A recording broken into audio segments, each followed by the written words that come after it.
Hey y'all, welcome or welcome back to my channel. My name is Mo, and in today's video I'm going to be letting y'all know some of the books that I feel like will help you get back into reading, or at least like get you out of a slump. We are going to start with The Stars and the Blackness Between Them by Janata Petrus. I'm going to tell y'all the page count too, because I feel like if you're getting into reading, you don't want to read some 500 pages, but sometimes you got to.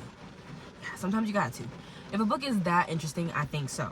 I'm going to read the little storygraph preview. This is a poignant and uplifting read that will resonate deeply with young adult readers who crave stories about love, identity, and self-discovery, particularly those within the LGBTQ+ community and who appreciate magical realism and lyrical prose. We're following Mabel and we're following Audrey. One is from Indianapolis, I want to say. Oh, Minneapolis.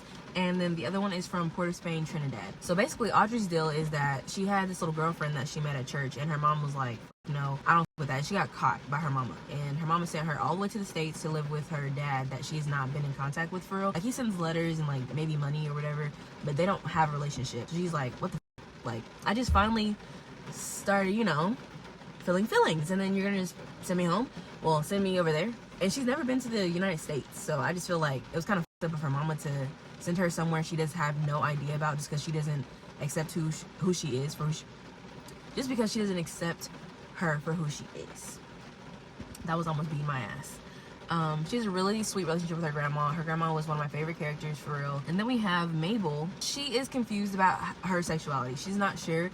She had a boyfriend that was like her friend first, and she was just like, I never really felt like a lot for him. And then she had this moment with one of her close girlfriends, and she was like, that kind of made me feel more than being with this guy. Like, I don't know what that means for real. So she's figuring things out, and then they link up because their dads are friends or something like that. I think this is considered a romance, so I hope that wasn't like spoiling anything, but it's a YA romance, and it does have some sad shit in the end. Yeah, it made me really emotional. I cried a lot. This was a beautiful, beautiful story. Yeah.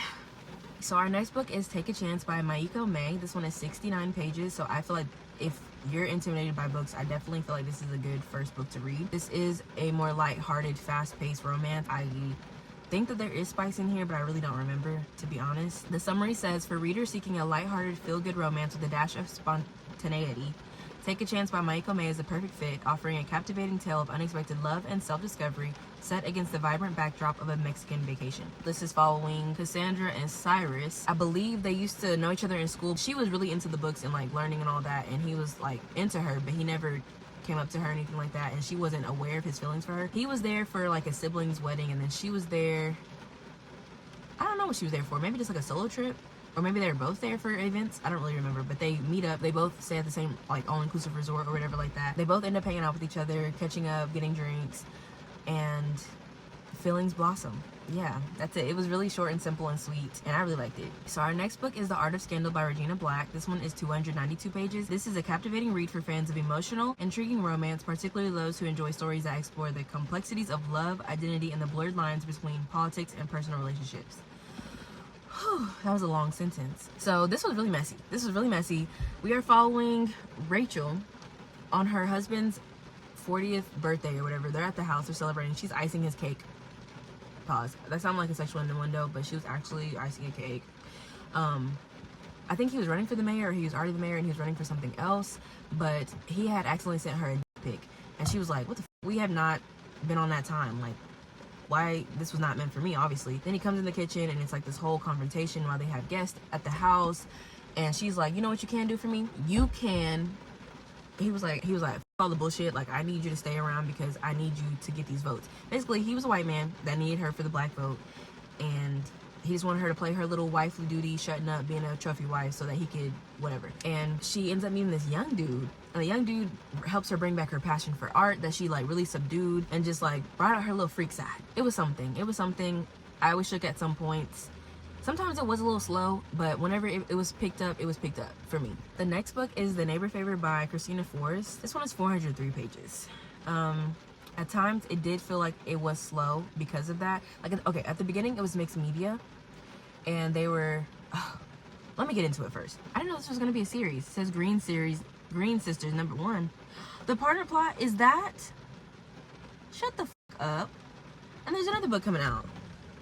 Oh, you're not going to be able to see that because I have my settings to be like on me. Damn. Sorry. Let's read the little Blurb. This is a delightful and heartwarming read that will captivate fans of lighthearted, emotional, and humorous romance, particularly those who enjoy stories about self-discovery, healing, and the transformative power of love and connection. From what I remember, we have our main character. I think this is dual POV, or it's mostly just in her head. I don't remember. But we're following this character. She's very shy. She has like anxiety really bad, I want to say. And one day she has like this favorite author that has written an amazing book that changed her life and just fell off the face of the earth. And then I guess they had a giveaway for a book or like something like that. She was gonna win something, I think. And she ended up emailing him, and the author responded, and she was like, what the f-? So they ended up emailing back and forth. So the beginning of the book, like 1/3 of the book, well, 1/3, maybe 1/4 of the book is just this mixed media of them going back and forth, bantering and really getting to know each other. In his free time, he's traveling the world and he's like telling her about all of his experiences. And they build a not a relationship, but a really solid connection. Then like out of nowhere, well, let me see what the summary says before I tell y'all too much. Okay, the summary is telling you like the whole story. Damn. Well, something happens where they just stop communication, and then he ends up moving where she lives, because he was like all the way across the country or something like that, and he ends up moving in her apartment complex, and they keep seeing each other, and he knows who she is, but she doesn't know who he is, and she's like, he is really cute, like what the f-? And like, yeah. Child, all I can say is things unravel, and it got good. I don't remember if there was spice in here either. I think there was a little bit, not that I really can remember, honestly. But it was really cute. I liked it. I like shy book nerds. Like, I love books that highlight people's passion for books. This was very sweet. Oh, content warnings. There is sexual content, abandonment, toxic relationship, alcoholism, infidelity, car accident. Damn, I don't remember none of that. But hey. Okay, so this next one, it's actually a series, and I've only read the first book in the whole thing, so this is kind of crazy, but it is All Systems Red by Martha Wells. This is the first book in the Murderbot Diaries series. It's 150 pages. This is for readers who crave a thought-provoking and action-packed adventure that explores the intricacies of humanity, artificial intelligence, and the consequences of unchecked capitalism. All Systems Red by Martha Wells is an intriguing and humorous ride that will keep you on the edge of your seat. And that it did. I thought it was so funny. Okay, so we're following Murderbot. They are hired by this company to be security for like these scientists that are exploring, I want to say space or like unknown land basically, and all they want to do is just watch reality TV all day and stay in the house. Like, they want to watch their stories and mind their business. I think it was really sweet. I like this, and I need to get to the next couple books. I don't know what is the holdup, honestly. Maybe I'm waiting for cold weather, because this is giving fall or winter for me. All right, the next book is Rhythm and Muse by India Hill Brown. This is 256 pages. Young adult romance really gives me like fresh puppy love, new stages, new beginnings, and that's what spring feels like to me. This is definitely from, I read this last year? A full year ago I read this. Wow. Aw. Oh, I think this one made me cry a little bit, I think. Yeah. This is more of a fast-paced romance, and if you are one of the girlies that love Let It Shine by Disney with Coco Jones, Trevor Jackson, and Tyler James Williams, you will love this. This is a perfect fit for readers who adore lighthearted, emotional, and romantic stories that celebrate Black joy, first crushes, and the power of music, making it a must-read for fans of sweet and swoony young adult romance. Our main character is Darren. We only get his perspective. He's very in his own head all the time. Like, he's not very like present all the time, and he has this huge crush on this girl Delia. It's Delia. I was like, is it Delia or Delia? I don't know. I think I like Delia better than Delia. I think I was saying Delia when I was reading it, which is like Delia. Yeah, I think Delia. Anyway, that's like, she has everything. Like, she can sing. Oh no, she had like a podcast or something. She was an influencer that was like very famous, and I want to say, yeah, she had a popular podcast, and she had this competition to like get a theme song for her podcast, and he made a jingle or something like that, and one of his friends anonymously sent it in because he didn't have the guts to, and she like, it became viral. Like, everybody was like, who the f is that, who is that, who is that? And she was like, I need to know who did that, and if you're not gonna come forward, I'm gonna give it to someone else. Like, whatever. He has to basically decide. I think at some point someone like ended up claiming what he did, so he was like, no. So it's really sweet to see if he's gonna decide to come out of the shadows and be like, this is me, or if he's just gonna let someone else take his credit. And I loved everything about this. So this next book is The Bodyguard by Catherine Center. This is 309 pages. This is a delightful read for fans of lighthearted, they love that word, humorous romance novels with a touch of fake dating and family drama, perfect for anyone seeking a feel-good, laugh-out-loud story with a swoon-worthy hero and a strong, witty heroine. We love a strong woman in this house. We do. This one is following, from what I remember, I read this February of 2023. We have this celebrity, this man celebrity that is like starting to get stalked by a crazy fan. And then his company or his management or whatever hires this, I don't think they like being called bodyguards. What is the protection agent? And at first he's like, what the f is a woman gonna do? And she quickly shows him what the f she's capable of, and he's like, oh, I'm not gonna test her against you no more. Instead of like telling his family because he didn't want them to worry, he like is like, hey, can you pretend you're my girlfriend? And they do that, and it takes off from there. And that's all I really had to say.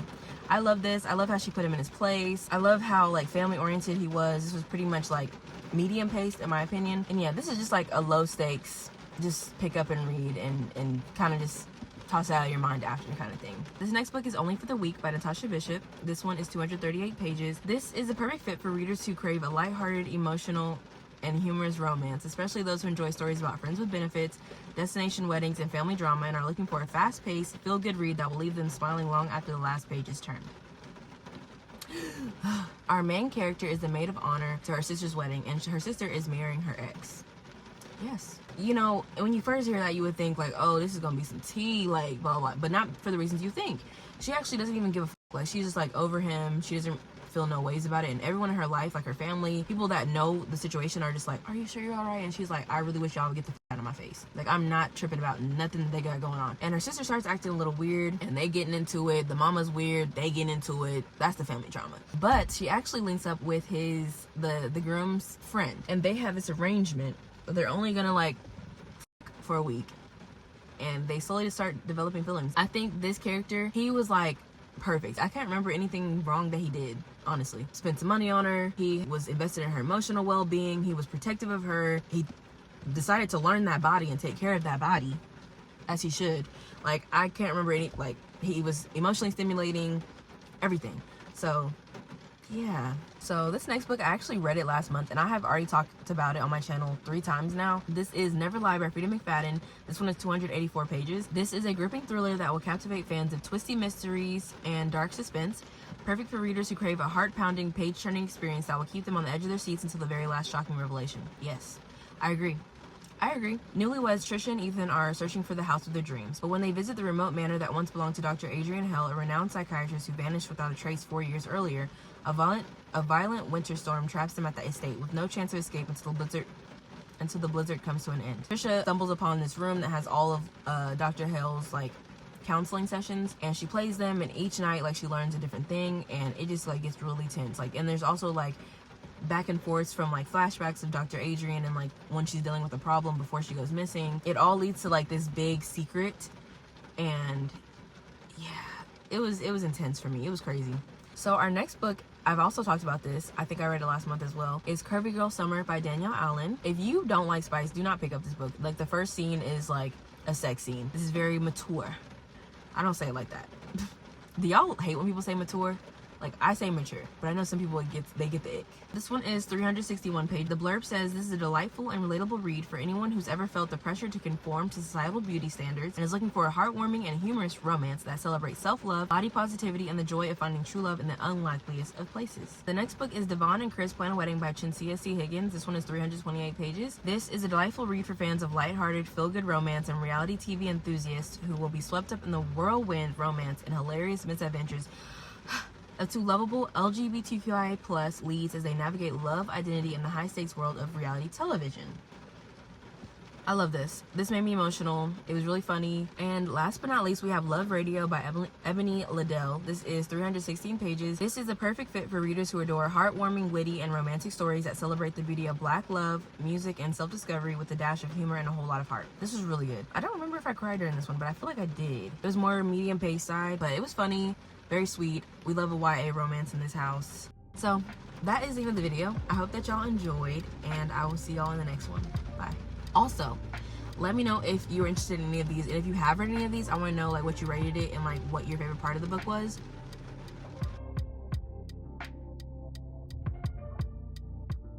Shout out to the rain for raining the whole video and never stopping. Like, we love it. Do y'all say ambiance or ambience? Because I remember I looked up the word and I think it was ambient, and I hate the way that sounds. I love a good ambiance. I don't know, I feel like that's just very like, you know, posh, very demure, very considerate, very mindful, very girl la la. Yeah. This blue piece section is actually just for the girlies that want to hear me talk. And I think my brand now is just to wear a wrinkly shirt. Because I don't really know anyone that's like my age that irons anymore. I have a steamer, but it takes so much to steam. Like at that point, you might as well just bust out the iron board. But I have not ironed something in so long. I do not like ironing. I used to have to iron my school uniforms all the time, and I'm just ironed out. But yeah, I just want to tell you what I'm up to a little bit. So I think, okay, so the plan for today. I woke up, it's 9 o'clock right now in the morning on a Sunday, a rainy Sunday. I love this.